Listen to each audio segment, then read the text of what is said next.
Assalamualaikum warahmatullahi wabarakatuh. A'udzu billahi minasyaitonir rajim. Bismillahirrahmanirrahim. Alhamdulillahilladzi hadana li hada wa ma kunna linahtadiya laula an hadanallah. Rabbi shrah li sadri wa yassir li amri wa hlul 'uqdatam min lisani yafqahu qawli. Rabbana iftah bainana wa baina qaumina bil haqqi wa anta khairul fatihin. Baik, kepada para mahasiswa, sebelumnya mari kita awali pertemuan ini dengan membaca surat Al-Fatihah dengan harapan semoga kita senantiasa mendapatkan pertolongan dari Allah Subhanahu wa taala, juga diberikan ilmu yang berkah dan manfaat olehnya. Amin. Al-Hadin Al-Fatihah. A'udzubillahi minasyaitonir rajim. Bismillahirrahmanirrahim.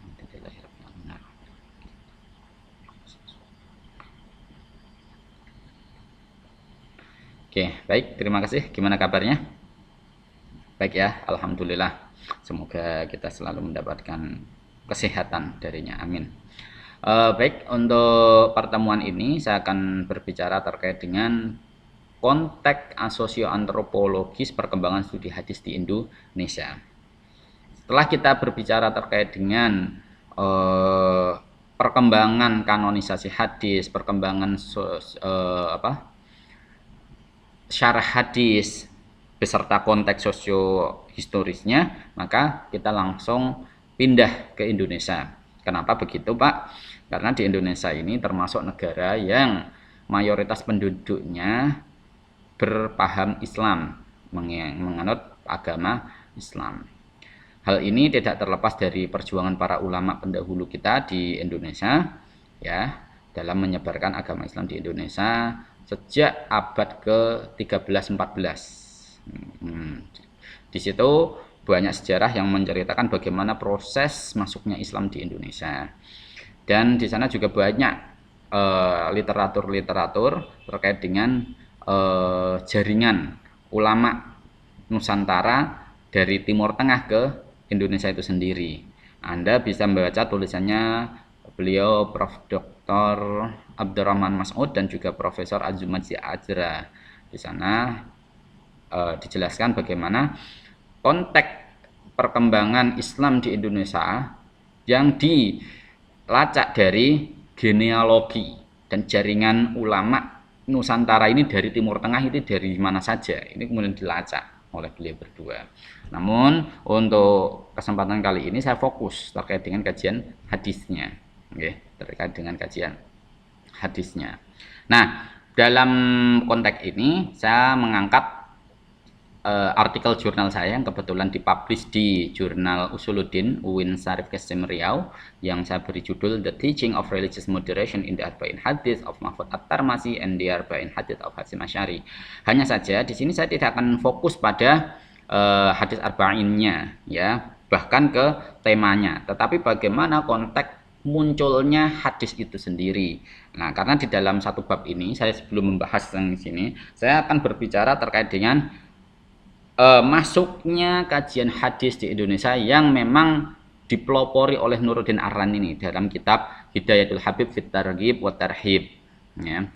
Nah, jadi Nuruddin Ar-Rani adalah orang yang pertama kali menurut saya, sejauh pemahaman saya dalam menggali manuskrip terkait dengan perkembangan studi hadis di Indonesia. Kenapa begitu? Kok Nuruddin Ar-Rani? Padahal Nuruddin Ar-Rani itu hidup di abad 18, sementara Islam sudah masuk mulai abad ke-13. Ini kenapa, Pak, kok jauh jaraknya kok begitu panjang sekali, Pak? Oke. Sejak Islam masuk awal itu yang disebarkan Islam itu bukan pada wilayah pokok dari sumber ajaran itu sendiri, baik Quran maupun hadis, ya, tetapi lebih ke dalam kajian fikih dan tasawuf, ya. Fikih dan tasawuf, dan ini memang diakui oleh beliau Profesor Azumat Azra dan juga Pak Abdurrahman Mas'ud, ya, Pak Abdurrahman Mas'ud. Saya langsung aja ke sini, ya, dan itu diakui, memang benar-benar diakui. Nah, dalam perkembangannya banyak orang yang kemudian bertanya-tanya, ini apakah Islam hanya berbicara soal syariat dan soal tasawuf saja? Sementara ketika kita melihat bagaimana sepak terjang para wali songo, termasuk ada Sunan Bonang, Sunan Kalijaga, Sunan Kudus, kemudian mereka mampu menyebarkan Islam dalam konteks saat itu banyak orang Hindu, ya, barang orang Hindu, kemudian kok bisa diterima? karena dia menggunakan pendekatan budaya yang digunakan untuk menyebarkan Islam. Nah, mungkin kalian sudah tahu sendiri bagaimana Masjid Sunan Kudus itu mirip dengan kuil Hindu, ya, mirip pura bukan kuil ya, pura Hindu. Dan ada satu ajaran yang tidak boleh membeli sapi, diantara untuk menghormati umat Hindu, kan begitu.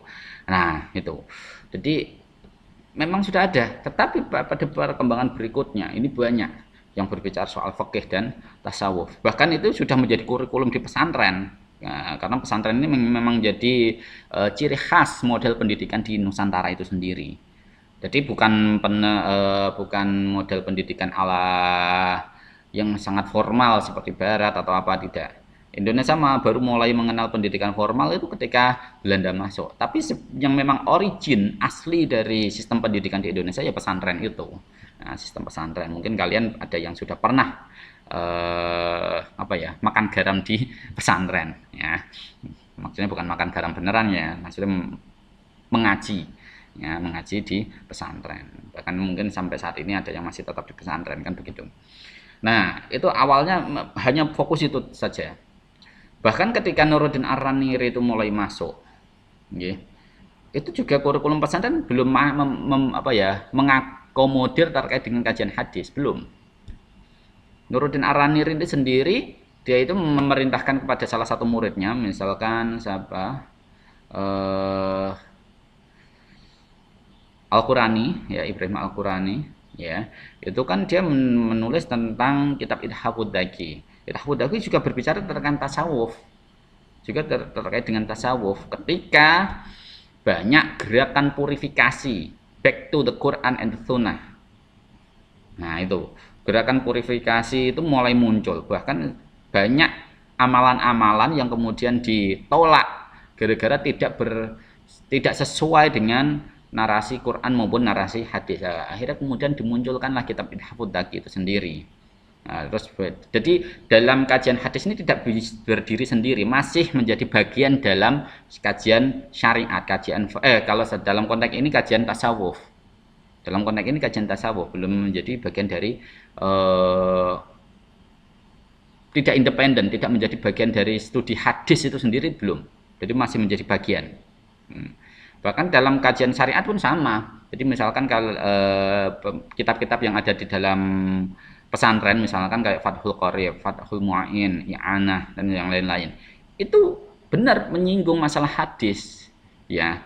Tetapi hadis itu memang dijadikan sebagai argumentasi atas dasar dari, ya, pendapat itulah, pendapat dalam fikih. Misalkan rukun Islam itu ada 5 misalkan, di hadisnya ada misalkan disinggung, ya itu hanya untuk penjelas itu, tapi tidak menjadikan hadis itu menjadi kajian tersendiri, itu belum.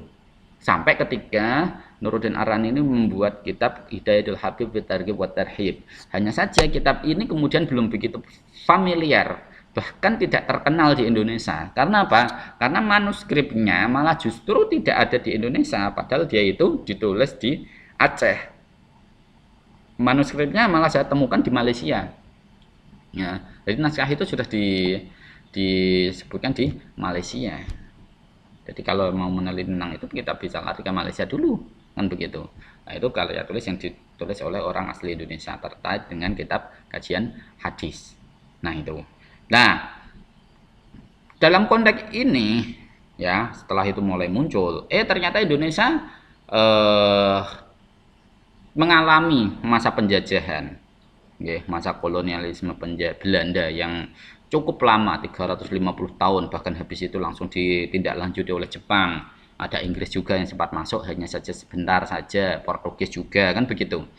Nah, dalam konteks ini, perkembangan studi keislaman itu agak terganggu. Kenapa? Karena praktik dari kolonialisme Belanda itu, imperialisme Belanda yang justru menguras habis tenaga dan pikiran bangsa Indonesia. Wah, itu terkuras habis itu. Jadi intinya itu untuk berusaha untuk membebaskan negara ini. Sehingga dalam konteks penulisan karya ini agak terbelakang, agak telat. Nah, agak telat. Sehingga dalam konteks Indonesia di masa-masa itu sangat Jarang sekali kitab yang ditulis memang di Indonesia. Saya tekankan lagi, di Indonesia, bukan orang Indonesia loh ya, bukan orang Indonesia, di Indonesia. Ada kitab-kitab yang kemudian ditulis oleh orang Indonesia, tetapi mereka semua ini menulisnya tidak di Indonesia, tetapi di Makkah. Nah, misalkan nggak Syekh Mahfud At-Tarmasi, ya, dalam kitab Al-Minhah Al-Khairiyah dan juga kitab Manhaj Dawin Nadhar. Nah, ini ditulis di Mekah ketika beliau belajar di sana, dan kemudian karena saking pandainya kemudian dia menjadi seorang ustadz di sana. Nah, syekh, jadi guru di sana. Jadi banyak orang yang kemudian berguru pada dia. Nah, di sini jadi banyak, ada Syekh Yasin Al-Fadani, ada juga Syekh Umar An-Nawawi Al-Bantani dalam kitab Tangkihul Qaulnya itu, ya. Nah, itu semuanya justru terkenal di Makkah saat itu. Banyak orang-orang yang belajar kepada beliau, tidak hanya orang yang asli Indonesia. Orang-orang luar mereka belajar pada ulama-ulama Indonesia. Jadi di saat Indonesia mengalami penjajahan, mereka justru mencoba untuk mengenalkan Islam di Indonesia di Makkah. Sampai karyanya juga dituliskan di sana. Kayak Syekh Mahfud At-Tarmasi itu dalam Minhaj Al-Khairiyah. Manuskripnya tidak saya temukan di sini. Justru saya menemukan manuskripnya asli tulisan tangan itu ada di perpustakaan Riyadh, itu PDF scanan hasil foto. Nah, di Indonesia belum ada kitab itu di nganu. Bahkan ketika saya datang ke Pacitan Tatarmas, itu saya mencoba untuk bertanya kepada salah satu pengurus sana, itu harus izin, dan belum tentu izin kepada ahli warisnya, cucunya itu belum tentu langsung diizinkan. Nah, ini. Tetapi saya tidak kecil hati karena kebetulan Kementerian Agama sudah menerbitkan manuskrip itu 3 sekaligus. Jadi kitab Manhaj Dawin Nadhar, Al-Minhaj Al-Khairiyah sama Al-Khil'ah Al-Fikriyah. Itu kebetulan ditulis oleh Mbah Mahfud At-Tarmasi, semuanya diterbitkan oleh Kementerian Agama. Jadi di saat di sini terjadi penjajahan, mereka malah justru mengajar di sana. Bahkan mereka menjadi pusat dari kajian Islam itu sendiri. Jadi ketika mereka kenal pokoknya Indonesia, jadi Al-Jawi, biasanya menyebutnya Al-Jawi.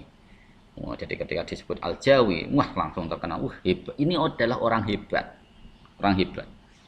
Jadi mereka orang-orang luar itu malah justru menganggap mereka yang bermarga Al-Jawi, Al-Bantani Al-Jawi, Yasin Al-Fadani Al-Jawi, semuanya Al-Jawi semuanya. Itu menganggap mereka ini orang-orang yang hebat. Jadi Jawa saat itu tidak hanya orang yang ada di Jawa, tetapi Nusantara, bahkan ke yang dulu pernah menjadi wilayah negara Majapahit, termasuk Malaysia, Thailand, Brunei. Nah, itu Kamboja, Vietnam. Itu mereka yang belajar ke sana Al-Jawi. Jadi mereka yang terkenal sana Al-Jawi, disebut Al-Jawi. Sekalipun dia itu suku Sunda atau suku mana, disebut sebagai Al-Jawi. Nah, mereka terkenal. Nah, tapi sekarang kan beda. Jadi mereka sekarang itu malah justru bangga ketika orang sini bisa belajar berguru kepada sana. Entah di Yaman lah, di Mesir lah, atau di mana, kan begitu. Nah, ini yang kemudian banyak yang menyesalkan di situ. Jadi kenapa kok orang Islam saat ini di Indonesia ini kok justru malah bangga belajar ke sana, padahal dulu orang Indonesia, orang Jawa sendiri itu malah justru menjadi guru mereka. Nah, ini yang kemudian menjadi pertanyaan besar, kan apakah kita bisa mengembalikan kejayaan semacam itu, atau malah justru kita hanya mampu bercerita. Nah, ini menjadi persoalan penting bagi kita semua. Oke. Jadi setelah itulah kitabnya itu tidak begitu laris di sini, tidak begitu terkenal. Namun pada kenyataannya setelah karya Mbah Mahfud At-Tarmasi, kemudian pesantren mulai mengembangkan studi hadisnya. Jadi hadis itu menjadi salah satu kurikulum di pesantren. Jadi dia menjadi independen di samping kajian tafsir. Nah, karena sejak itu mulai ada pengajian tafsir tersendiri. Jadi kajian Islam mulai saat itu sudah mulai bervariatif. Tidak melulu soal tasawuf dan juga soal fikih. sudah mulai mengacu pada tafsir hadis, termasuk kajian hadis ini. Bahkan banyak kitab-kitab hadis yang ditulis oleh ulama Nusantara ini menyesuaikan dengan konteks di Indonesia. Misalkan kayak Mbah Mahfud At-Tarmasi, dia itu menulis hadis pertamanya itu terkait dengan irhamu mamfil ardi yarhamu mamfis sama. Jadi karena memang apa ya, kolonialisme Belanda saat itu memang benar-benar menimbulkan rasa depresi yang sangat besar. Rasa depresi, kekerasan itu muncul terus. Apakah kita hidup ini hanya untuk berbicara dan juga berhadapan dengan kekerasan, ataukah bagaimana? Akhirnya dimunculkanlah irhamu man fil ardi yarhamukum man fis sama. Oke, kasihanilah mereka yang ada di bumi, niscaya kalian akan dirahmati oleh penduduk langit.